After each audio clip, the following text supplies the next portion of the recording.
Ninaitwa Engineer Josephat Issa Isengenge, ni mdogo wake na mchungaji Ray Isengenge, na kwa kweli ni mtu ambaye amekuwa karibu sana na familia hii kwa muda mrefu sana, nikichukulia kwamba toka tumekuwa chuoni, yani chuo kikuu cha Dar es Salaam University, kabla hata Neema Salome Chaguza hajaolewa, nilimfahamu kwa jinsi alivyokuwa mpole, mtaratibu na mwenye mapenzi na watu. Na hata kaka alipokuwa amefikia katika stage ya kusema anataka kuoa au kuchumbia, alinionyesha, alinishirikisha, akasema unamwona huyu anafaa kuwa mke wangu. Nikamwambia kaka, kwa kweli huyu ni mwanamke ambaye anastahili. Na kwa kweli hatukufuata kwamba ni mtu wa kabila la kwetu wa Msambaa, lakini cha kushangaza sana ni kwamba ni mtu ambaye ametoka kijiji kimoja na sisi. Kwa hiyo nilimtia kaka moyo, nikamwambia kwa kweli kama kuna mtu anafaa sana kuwa naye katika maisha ni huyo. Kwa hiyo nilimfahamu shemeji yangu kwa muda mrefu, lakini niliendelea kumfahamu zaidi wakati nilipokuwa nimemwona ameanza katika ndoa yake, walivyoishi katika maisha ambayo unajua watu wakitoka shuleni maisha yanakuwa sio maisha yale ya kitajiri. Kwa hiyo walikaa katika maisha ambayo ni ya kushikamana kwa ndani sana, yani hawakuachana. Hata walipopita katika shida mbalimbali walikuwa pamoja. Na mimi niseme kwa kweli huyu ni kama mama wa familia.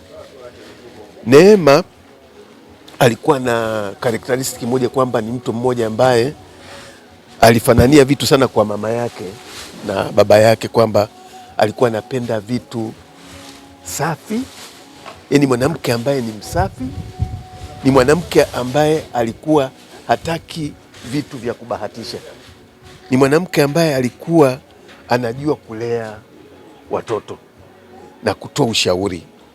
Kwa hiyo kwa jinsi nilivyomfahamu, sisi kifamilia tulikuwa tunamwona kama ni mama wa familia. Na mimi niseme kwa kaka yetu ambaye ndio kaka mkuu, tuliona kwamba amepata bahati ya kupata kiongozi ambaye anatusaidia na sisi kama familia. Kwa kweli msiba huu tunaupokea kwa masikitiko makubwa sana, kwa sababu si kwamba Neema alikuwa amefika katika umri ambao alikuwa kwamba ndio Mungu amchukue, kwa sababu bado tulikuwa tunaona kwamba kwa muda aliyokuwa nao kama bado ni kijana alikuwa anaendelea kutulea. Mimi nilimwambia kakaangu kwamba kama niliona mwanamke ambaye anafanana na Dorcas au Tabitha, mtu ambaye alikuwa analea hata watoto ambao sio wa kwake. Hapa nyumbani pekuwa na watoto kama 15, na jinsi ambavyo walikuwa nafanya ni kwamba wanachukua watoto mtaani, wanawalea watoto mtaani wakiwa toka wako chini kabisa primary, wanawakuza, na huyu mama ndiye anayewapikia chakula. Huyu mama alikuwa hachoki, hata mpaka wakati msiba umempata alikuwa yuko jikoni anatengeneza chai kwa ajili ya watoto. Na ukitizama kundi ambalo lilikuwa linamzunguka, kwa kweli unaweza kuona kabisa kwamba kama ingekuwa ni maombi ya Mwenyezi Mungu arudi, wangeomba arudi. Kwa hiyo niseme kwamba kwa kweli tunaupokea msiba huu ambao umetokea kwa ghafla sana. Kakangu aliniita dakika kama 40 kabla ya msiba kutokea, akaniambia, wananiita jina Joza, geuka, nimepata tatizo zito sana.